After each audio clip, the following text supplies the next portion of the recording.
Yo, what's good, man? It's your boy DT3, man, and I'm back at you with another video, man. New media, notification gang. God Squad. What it is, man. Look, check this out. Look, man, I usually don't talk about UFC shit, but after seeing Sean O'Malley not talk at the post-fight conference, and he didn't talk at the post-fight press conference, the fact that he didn't do those two interviews really was a telltale sign for me. You know what I'm saying? It's not always how you handle victory. Sometimes it's also how you handle losses as a professional. And in all aspects of the game, Sean O'Malley, bro, you are a sore loser and you don't know how to handle losing. Don't get me twisted. Don't get me fucked up. Nobody likes losing. Nobody likes the feeling of losing. It happens. But you're in a profession that every time you win, it's on display. When you lose, it's on display. And when you lost last night, you really showed that you can't handle losing. Especially when you so busy thinking how you gonna win and your confidence is so high. You were so arrogant and you thinking that you're untouchable, you unbeatable. And a lot of people, you know what I'm saying, put this whole little superhuman shit on human beings, which is unrealistic. And then when somebody comes and shows you that you are human, that you can be touched, that you can be beat, you can be fucked up. Now all of a sudden y'all want to act like y'all can't handle it now. Now all of a sudden you don't like how it feels to be a fucking mortal. I saw you soon as they announced dude winning the fight and he was, finna talk to Joe Rogan, or while he was talking to Joe Rogan, you left. Now that don't mean other fighters ain't never did that, but some fighters, they at least talk at the post-fight press conference. You didn't even do that. He was talking all that shit. Now, I bet you, dude, I can't get dude's name right, but I bet you if you would have won that fight, bro he would have spoke to Joe Rogan, and he would have went to the post-fight press conference and spoke to them people, because he got a little more integrity about himself than you, bro. And you lost that fight, and then what did you do? What was the first thing your ass did? Get on social media. I'm back in. I'm working. I'm back where I'm working on my wrist. No, nigga, why you ain't gonna talk to the motherfucking press, nigga? Why you talk to the press? See, it's easy to talk your shit and when you smiling and have your little, your little rainbow bright shit on and everything. When you win, you got that belt right there. Yeah, it's all good then. But when you ain't do so well, when you ain't look so good, and when you don't do well and you lose, you ain't got that same energy. It's not always, you got to look at not just how a person wins, but you got to also see how a person loses. How they handle a loss tells you a lot more about them than when they win. Because anybody could talk shit and feel good about themselves when they win something. But when you lose and you have this unrealistic or high-ass expectation for victory and you don't succeed, bro, it happens. But you still got to talk to the goddamn public. You still chose to talk to the public via social media and give them this old fraudulent-ass video that you working on sprawling and your wrestling and shit. Bro, I ain't got time for that whole-ass shit, nigga. Your heart hurt. Your heart is hurting. Your heart hurt. Your ego is hurt. All that shit. Because you've been doing all this talking, you got all this hype behind you, and then you sitting there, and then you got the same problems as Conor goddamn McGregor. Nigga, you ain't got no ground game. You ain't got no ground game. You don't know how to fight from your back. You don't know how to fight in a wrestling fashion. You don't know how to wrestle. You don't. You don't know how to do none of that shit. Because if you did, he wouldn't have been manhandling you like that against the goddamn cage. You know, just kissing on your neck and shit. Like, Sean, you can fight from the shoulders. But as I've said before, it's only so long until you run into somebody who can take advantage of your weaknesses. You can have strengths all day long. That's great. That's fine and dandy. But once your weaknesses is exploited, now what? Because you can't wrestle. You don't have no jiu-jitsu game. You don't. Oh, he was going for submissions, and did he get him? Did he get him? Was he getting submissions? Was he getting bruh in actual submissions and bruh had to fight out of it? Was he really on some jiu-jitsu type shit, bro? Or was he trying to make something? He's like, I can't get him. I can't get him. I'm trying. So stop hitting me with this old fraudulent ass bias bullshit about Sean fucking O'Malley, bro. Cut it out. He's a good fighter. He's good at what he does as far as seeing you from the shoulder. His stand-up game is nice. But this is MMA, nigga. I don't have to stand here with you and try to go punch for punch with you. Nigga, I can wrestle you. You can't wrestle. Keep you against this cage. You are uncomfortable once I break your 3 feet distance. It's an old Taekwondo rule. And when I learned how to, because when I first started doing martial arts, I started doing karate. And my biggest issues was dudes that was kickers, that kick. They would always give me fits and give me problems. And then I ran into a dude named Carlos, who was a black belt in Taekwondo. Shout out to my nigga Carlos, my nigga. He's a black belt in Taekwondo, Mexican cat, right?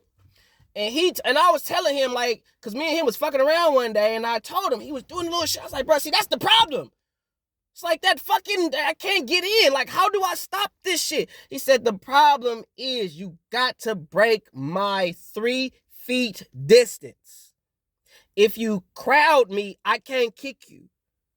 What is Taekwondo mostly known for? Kicking, keeping you away. Kick. So if I take your legs away from you, he would tell me, if you take my legs away from me, I can't do shit. Most Taekwondo cats don't punch. That don't mean they can't punch, but most of them do not punch.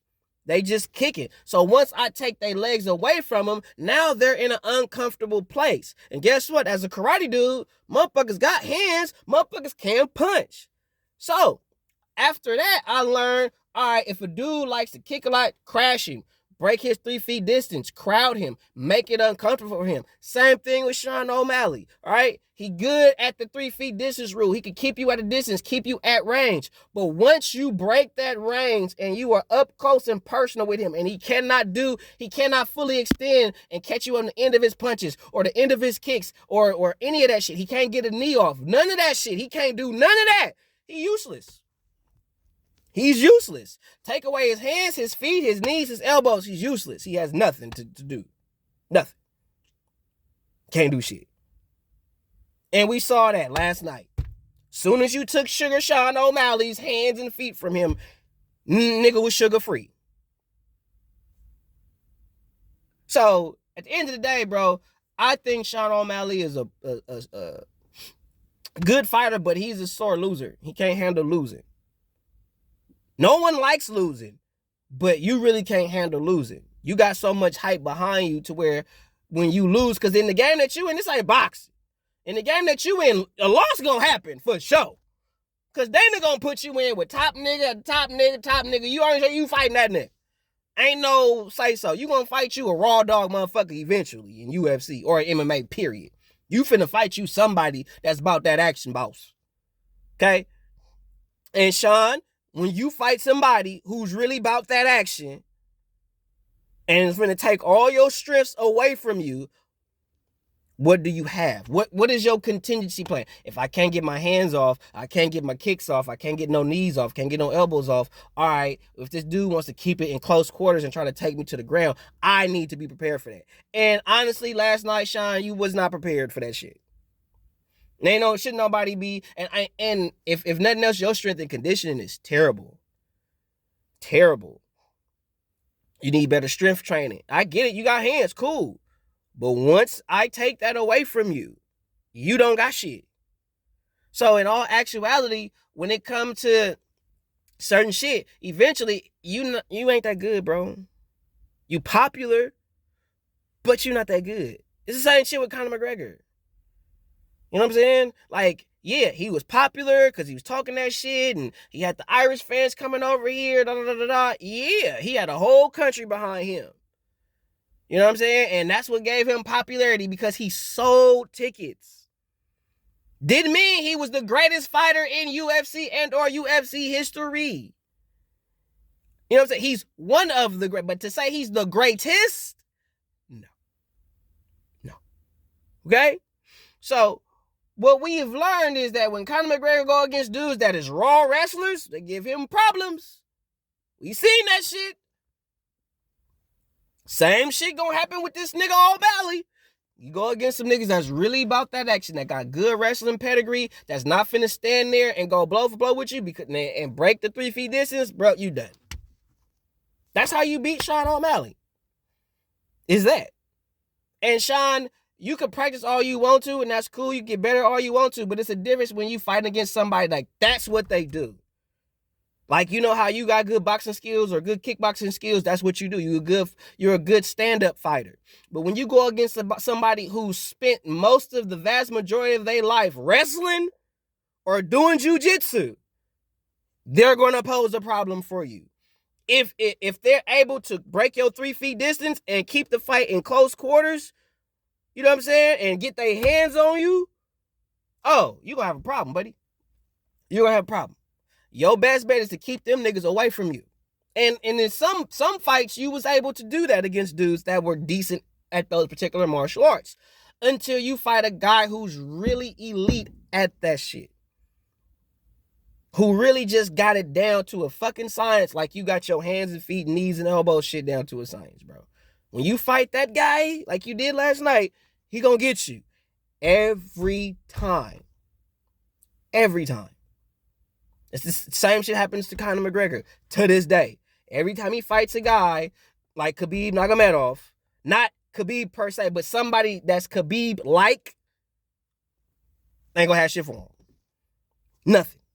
When Conor fights somebody that could punch too, like a Dustin Poirier, you know what I'm saying? When he fights motherfuckers like that, they give him problems. Y'all keep hyping these niggas up because they knocking this nigga out, knocking that nigga out, knocking this nigga out. They are not the only person in the game that could punch.